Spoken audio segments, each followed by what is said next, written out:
Comilla Victoria কলেজের শিক্ষার্থী ও নাট্যকর্মী সোহাগী জাহান তনু হত্যা মামলায় গ্রেফতার অবসরপ্রাপ্ত সেনা সদস্য হাফিজুর রহমানকে 3 দিনের রিমান্ড শেষে আদালতে তোলার পর কারাগারে পাঠানো হয়েছে।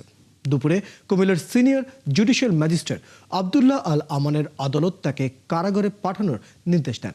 গত বুধবার সিনিয়র জুডিশিয়াল ম্যাজিস্ট্রেট 1 নম্বর আমলি আদালতের বিচারক মমিনুল হকের আদালতে মামলার তদন্ত কর্মকর্তা পিবিআই এর পরিদর্শক তরিকুল ইসলাম তার রিমান্ড আবেদন করেন।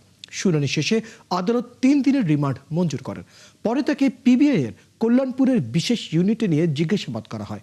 এতে বেশ কিছু গুরুত্বপূর্ণ তথ্য পাওয়া গেছে বলে জানিয়েছেন তদন্ত কর্মকর্তা। হাফিজুর রহমান সেনাবাহিনীর সাবেক সিনিয়র ওয়ারেন্ট অফিসার। তিনি 2023 সালে অবসর নেন। গত মঙ্গলবার কেরানীগঞ্জের বাসা থেকে তাকে গ্রেফতার করে পিবিআই সদস্যরা।